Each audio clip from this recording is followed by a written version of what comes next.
Welcome to The Making of a Nation, American History in VOA Special English.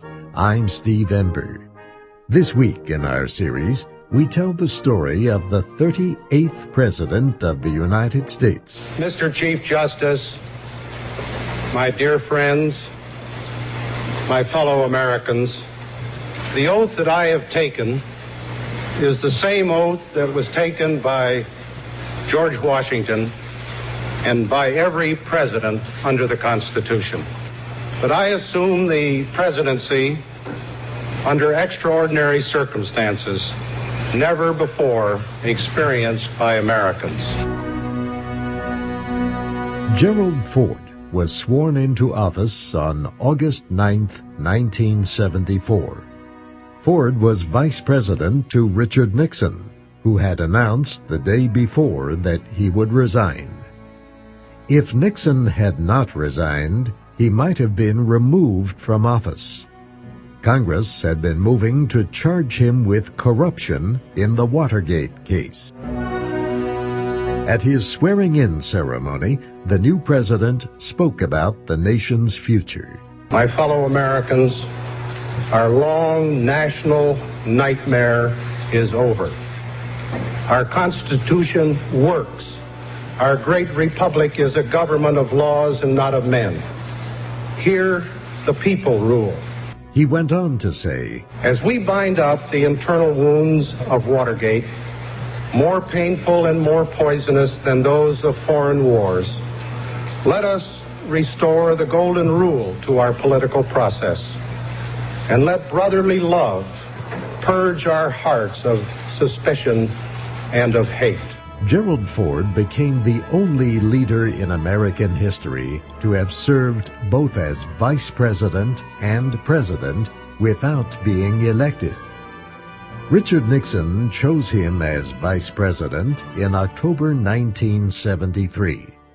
That was when Nixon's former vice president, Spiro Agnew, resigned because of criminal charges that he failed to pay his taxes.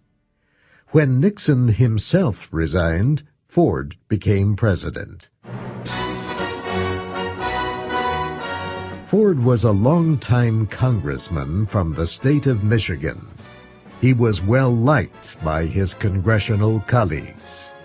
His education was in economics and political science at the University of Michigan. Then he attended Yale Law School. During World War II, he served as a naval officer in the Pacific. After the war, Ford entered politics. He was a member of the Republican Party. He was first elected to the House of Representatives in 1948. He won re-election 12 times. Republicans in the House elected him the minority leader during the administration of Democratic President Lyndon Johnson.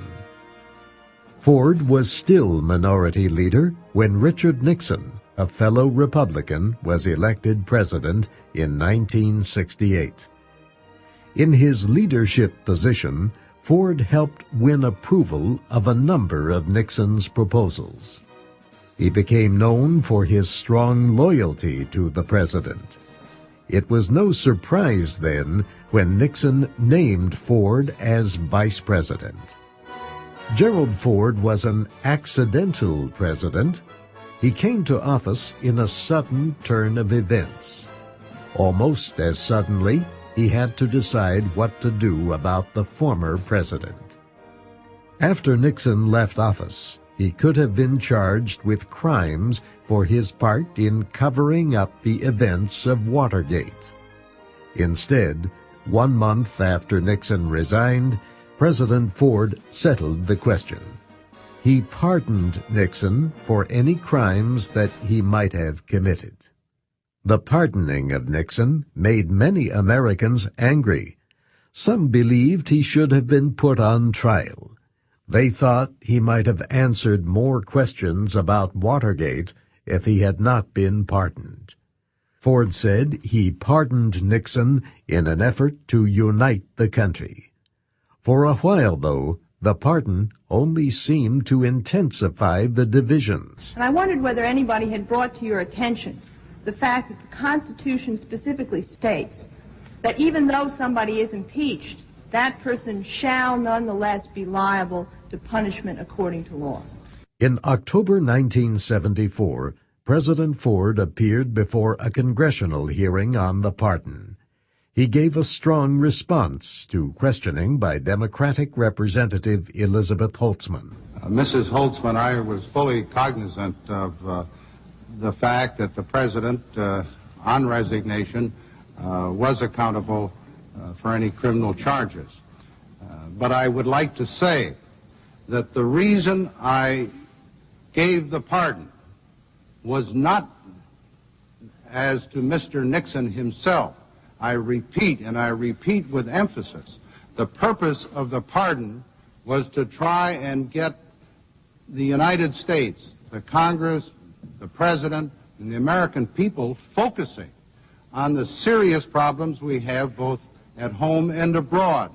And I was absolutely convinced then, as I am now, that if we had had this series, an indictment, a trial, a conviction, and anything else that transpired after that, that the attention of the President, the Congress, and the American people would have been diverted from the problems that we have to solve.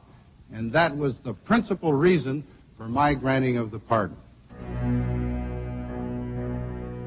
Anger about the pardon was still strong when President Ford made another controversial decision. He pardoned men who had illegally avoided military service in the Vietnam War. Most of them were not sent to prison. Instead, they were offered a chance to do work for their communities. Many of the men, however, did not accept the president's offer. Some stayed in Canada or other countries where they had fled to avoid the draft. President Ford received greater public support when he asked Congress to limit the activities of the nation's intelligence agencies. He hoped better control would prevent future administrations from abusing the constitutional rights of Americans as Nixon had done.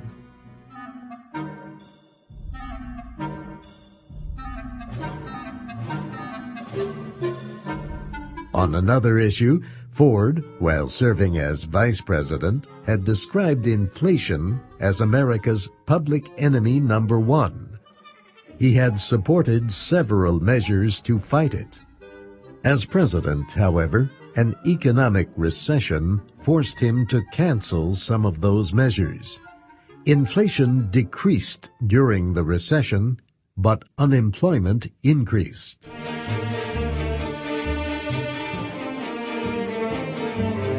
On foreign policy issues, Ford kept Henry Kissinger as Secretary of State.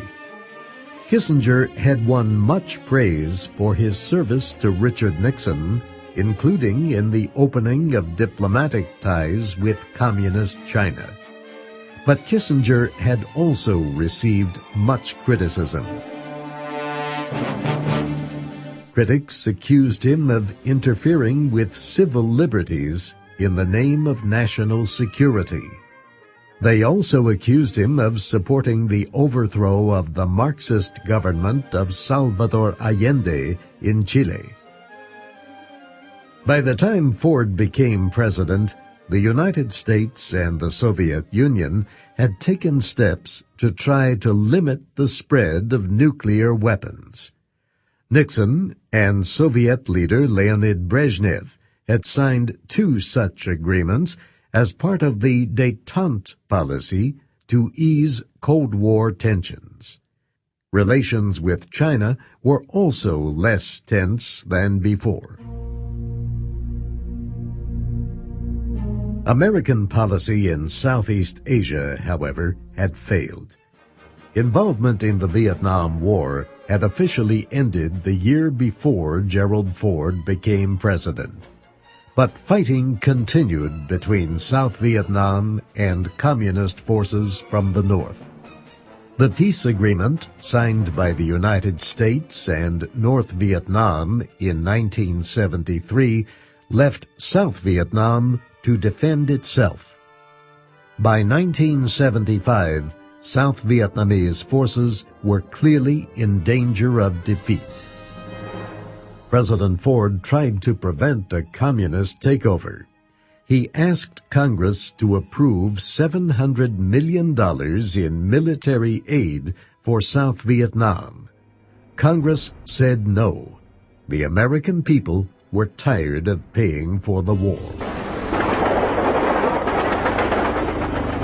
Saigon, the South Vietnamese capital, fell to communist forces on April 30th, 1975. President Ford ordered the rescue of American citizens and South Vietnamese who had supported the American efforts. Few people who saw those struggling to escape Saigon will ever forget that day.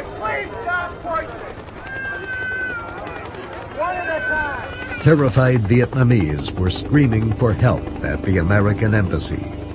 Everyone was pushing, trying to escape the city. Some held on to overloaded military helicopters as the aircraft tried to take off. As a signal to American citizens to prepare to leave, Armed Forces Radio had played the song White Christmas.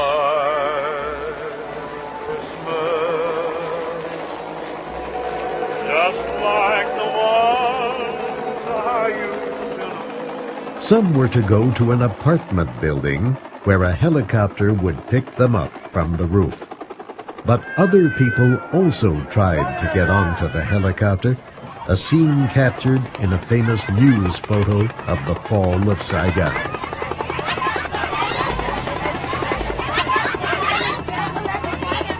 The former South Vietnamese capital was renamed Ho Chi Minh City.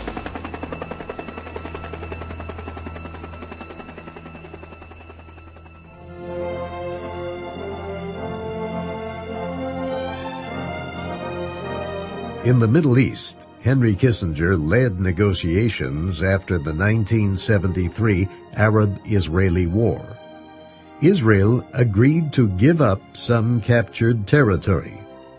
In return, the United States promised not to recognize or deal with the Palestine Liberation Organization unless the PLO met certain conditions. In September 1975, Israel and Egypt signed an agreement that included permission for American civilians to act as observers along the ceasefire lines. Henry Kissinger was praised for his peacemaking efforts, though peace in the Middle East would remain a challenge for future administrations.